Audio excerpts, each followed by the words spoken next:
Hey guys, Alex here, ajnashville.com. Sitting in some traffic. I've got my buddy, new loan officer Jim, with me. We're just talking about some of the things that you run into when you talk to certain clients. As you know, Jim's trying to build a pipeline. He's going through some of the old leads and calling them to see what has happened, what hasn't happened. So I'm kind of coaching them through. One of the things we're talking about, like I said to you earlier, Jim, when a person gives you an objection, just like, hey, send me the app and I'm going to go ahead and fill it out.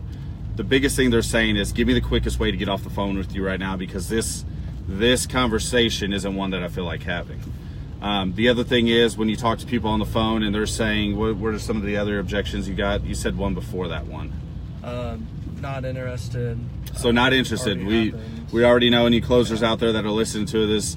Not interested is just simply saying, what's going on, Billy? It's just simply saying, hey, there was a reason why I was set back before in buying a home, because nobody's not interested in becoming a homeowner. There isn't a fucking person in this nation that's like, you know what, I don't want to be a homeowner, so I'm not interested.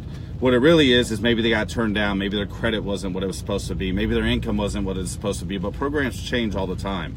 And because programs change, you say, what about it weren't you interested in? Or my favorite is, if I could find you the perfect home today, would you be interested in buying it?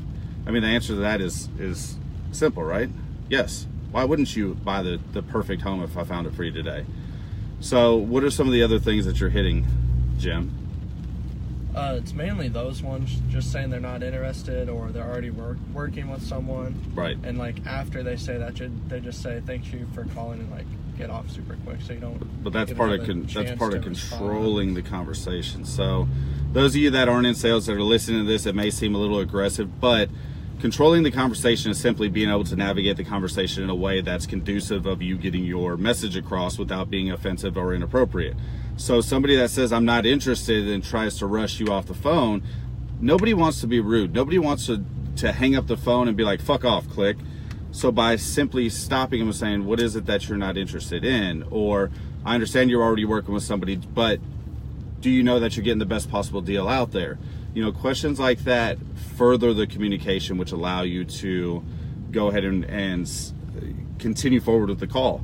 The biggest thing is nobody wants to be sold, okay? Nobody wants what's best for them, even if you told them it was what's best for them. They have to be educated. So a person, let's say if you're sick, you go to the doctor and the doctor says, here, take this medicine. I'm not gonna tell you what it is. I'm not gonna tell you what it's gonna cure, but just take this.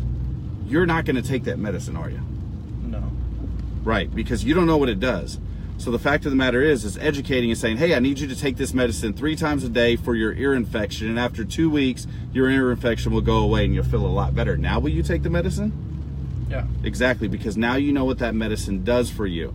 The thing is with most consumers is the person that should be educating them is not educating them. And so by not educating a person, you have a fear, or that person has a fear that they're going to make a bad decision. Because since we were children, people have programmed us to say salespeople force you to make bad decisions, like buying the car of your dreams or buying the home that your family deserves. Decisions like that are decisions that are bad according to the masses of the way people were brought up.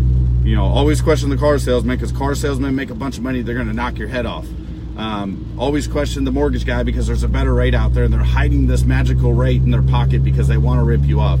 Like, it's all bullshit. It's all just tactics to get people to defend themselves. So it takes a person to educate them to say, hey, here's what it is. Here's what I'm going to do for you.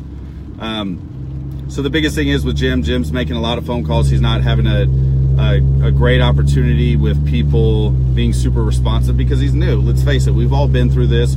We've all been shitty, you know, at some point when it comes to going through and making the sale. None of us woke up one day, started a sales job, and was just an awesome salesperson. At some point in your life, you had to learn to sell. Now, some of that's intuition and being able to read people and understand people easily. But the thing I'm trying to get across to Jim is this. You're in a growing phase, and this isn't to beat you down. Me being hard on you is for you to understand that, hey, these are things that are going to help you grow in the future.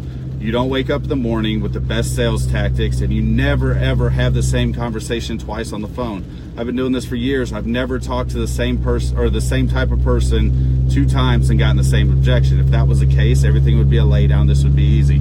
The biggest thing is Jim needs to educate and needs to do what? He needs to keep moving forward and keep pushing and keep saying, hey, you know what? That last person didn't call or didn't answer, and neither did the 10 people before him, but sooner or later somebody's going to answer, and that somebody, maybe the person that just got their tax returns back, that now has a down payment that they didn't have in October of last year to get the mortgage that they got turned down for because they had no funds and they made too much money for down payment assistance.